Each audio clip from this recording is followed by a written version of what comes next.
Are you looking for a sign? Well, look no further as we are all surrounded by signs. Let's revisit the history of signs from the major proponents and their contributions down to where it is today as we know it as semiotics, the study of signs. The terminological history of semiotics. The etymology of semiotics is related to the Greek word semeion, which means sign, and sema, means signal or sign. The word semio is the Latinized transliteration of the Greek form semio, while semant and seman are the basis from the derivation of various terms that are now in the fields of semiotics and semantics.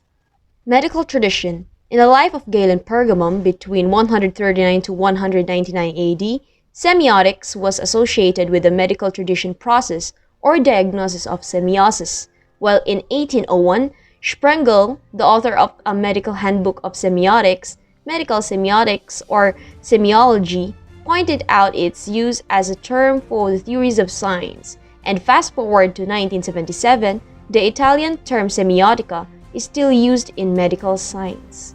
Philosophical tradition. Philosophy also dwells on semiotics throughout this video.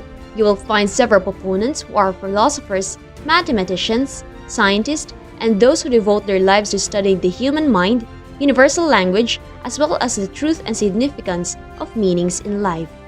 The ancient Greco-Roman period. Semiotics dates back to the ancient Greco-Roman period where 5 theories were presented on the nature of science by Plato, Aristotle, the Stoics, Epicureans, and Aurelius Augustine. Plato believed that verbal signs, natural or conventional, are incomplete representations of true nature of things, that studying them means nothing as a result of ideas being independent of the representation through words. For him, signs are knowledge-mediated and inferior to immediate knowledge, as the truth about things, although sharing similar properties to its form, is still inferior to knowing the truth itself. For Aristotle in Peri Hermeneias, signs are written marks as symbols of spoken sounds, symbols of and as likeness of actual things based on mental impressions and events. He believed that things are the same for all mankind excluding speech. The Stoics asserted that signs are composed of 3 components that link together. First is the material signifier, second is the signified of meaning, and third is the external object, wherein the signifier and the object are material entities. The Epicureans rejected the inferential account of semiosis of the Stoics. They objected that the capacity of semiosis is not reserved to those who have studied logical technicalities, but often illiterate pilots and farmers unskilled in logical theorems interpret by signs excellently. Aurelius Augustine accepts the Epicurean view. In contrast to the theories of his Roman predecessors, Augustine has a further Christian dimension in his interpretation of the sign. The object of semiosis are interpreted as indexical signs revealing God's will in earthly creation. Medieval semiotics. Moving towards the medieval semiotics, the development within theology and the trivium of the 3 liberated arts of grammar, dialectic, and rhetoric, the theology and philosophy of this period were then called scholasticism. One of the major contributions is the supposition theory by William of Sherwood, Peter of Spain, Occam, and Vincent Ferrer. This theory is a contextual theory of meaning and reference. Modest semiotics. Grammarians who occupied the modest period were convinced of an essential iconicity between things of the world and the structure of language. It is also believed that the study of the universal categorical dimensions of language forms the core of modest semiotics. According to modists, all these languages possess an underlying universal structure. They are also identified the 3 dimensions of linguistic semiosis. These are thing, understanding, and vocal noise. Renaissance semiotics. The period of the Renaissance and the Humanism is a rather unexplored chapter of the history of semiotics. According to Kreutzmann in 1967, many historiographers have claimed that it was not a period of important innovations in the theory of signs. This period is a break from medieval scholasticism because of the unfolded historicity and arbitrariness of language and the rejection of the universal grammar. In the semiotic historiography in this period, the main figure was the Portuguese John Poinsot, who was also called John of St. Thoma. Poinsot's treatise on signs in 1632 was extant in a critical edition as centuries after. In 1985, with numerous edition studies by Deely.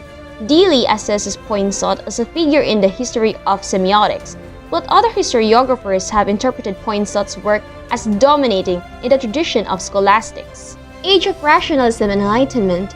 A new era of interest in science had begun in the ages of rationalism and in British empiricism. Descartes' to Universal Language Project. Casijero and his colleagues stated that many aspects of the theories of science have been studied within the framework of the history of linguistics and the philosophy of language. The age of rationalism, with its emphasis on the powers of the human intellect, developed two topics, specifically the semiotic relevance, the mentalist account of the sign, and the search for a rational universal grammar common to all languages. René Descartes maintained that animals are characterized not only by their lack of language, but also by a lack of reason.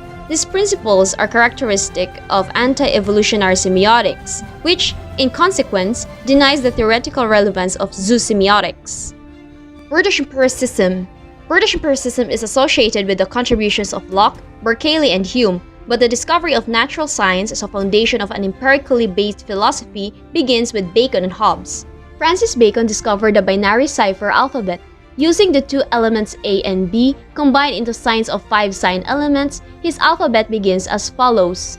Thomas Hobbes made a distinction between signs and marks. Unlike marks, which are signed vehicles just for our personal use, signs are used to communicate with others. As he notes, what one man discovers may be made known to others through signs.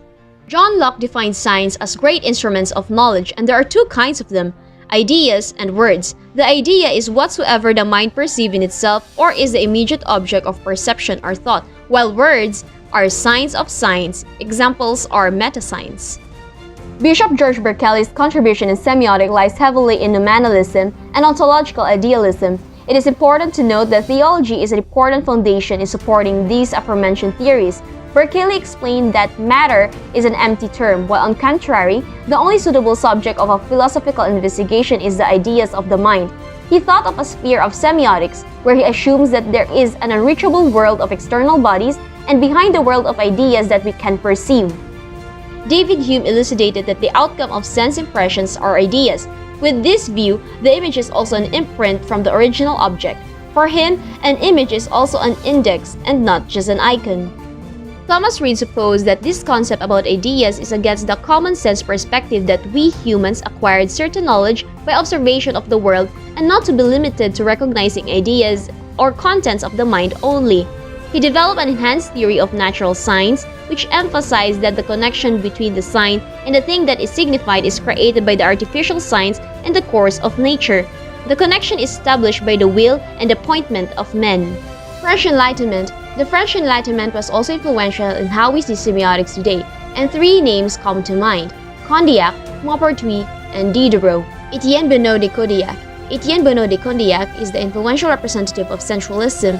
In his book entitled An Essay on the Origin of Human Knowledge, he expressed that the use of signs is the principle that discloses the sources of all ideas. Condillac distinguishes the 3 signs in the level of semiosis: accidental signs, natural signs, and signs by institutions, while also distinguishing the language of an action that is appropriate for expressing one's ideas, such as how we dance, or gesture, speech, the art of notion, writing, and others. Moving on to Maupertuis' work on the evolution of signs as subjects of semiotic inquiry, in the same writing as Condillac, he presented 2 arguments. Denis Diderot. In one of Diderot's several topics, he specified the differences between linguistic and non-linguistic signs. He claimed that the language of gestures is not only more expressive but also more logical than verbal language, because in his view, the linearity of spoken language leads to a distortion of reality.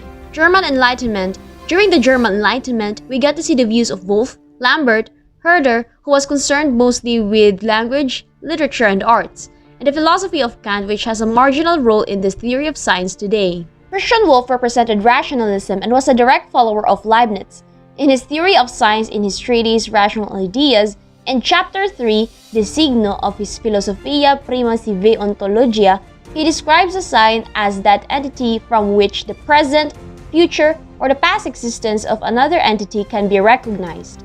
Johann Heinrich Lambert was the first German philosopher to use the term semiotic, and was credited for the development of symbolic cognition, which he described as a necessary tool of the mind. He argues that there are 4 types of signs available in such cognitive processes, and these are natural signs, arbitrary signs, mere imitations, and representations, which are distinguished by several degrees of resemblance. Immanuel Kant was no question the most influential philosopher during the Enlightenment period, who practically founded an entire school of thought. His numerous significant works include the Critique of Pure Reason, which postulated 12 basic conceptual categories of human thought as being our a priori tools for making sense of the world. Although certain categories, such as quantity, quality, and relation, have no meaning outside of their application in perception, they exist irrespective of our experience.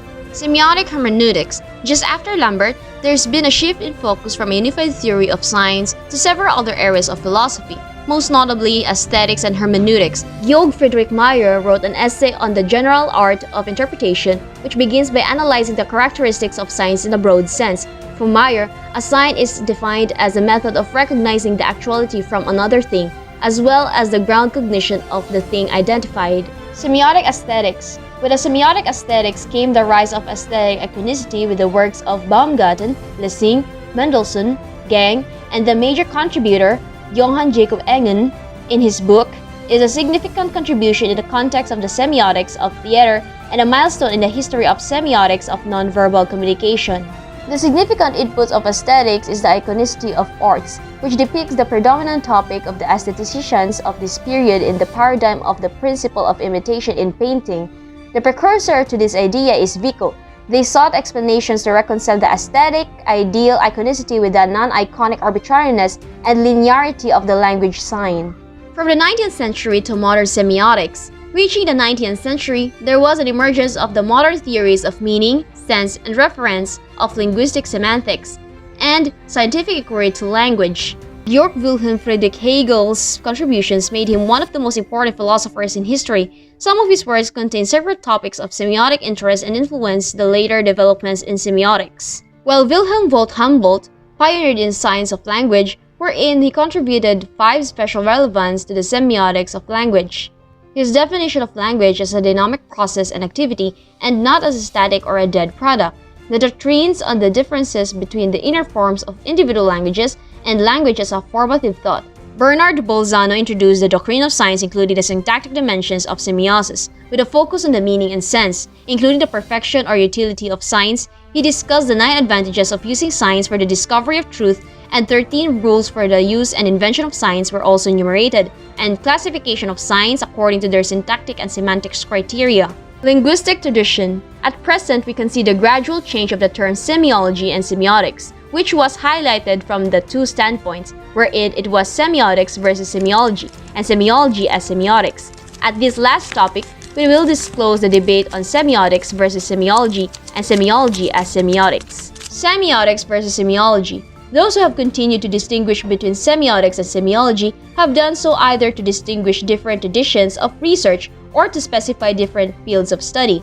Semiotics was used to refer to the philosophical tradition of the theory of science since Peirce, while semiology refers to the linguistic tradition since Saussure. For Rossi Landi, semiotics is the general science of signs, linguistics as the science of all verbal sign systems, while semiology deals with the post-linguistic science systems, such as ritual and ceremonial languages, or literature. In a similar tradition, semiotics is conceived as a theory of non-linguistic science in contrast to semiology, the study of textual structures.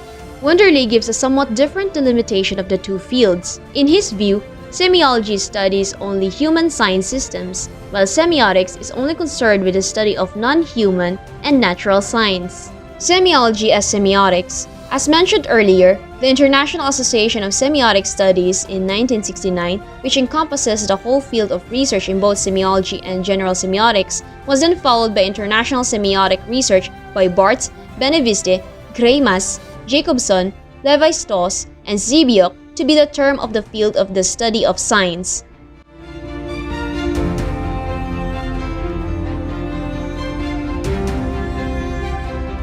In conclusion, the history of semiotics is a testament to the centuries of philosophical, medical, metaphysical, and linguistic studies across the lifetime of different people in the world, trying to understand the truth behind humanity's use of science and language. From the past until today, Semiotics is still relevant and will continue to be as long as humanity prevails. I hope that this video helped you grasp the history of semiotics and how it became what it is today. Have a good day.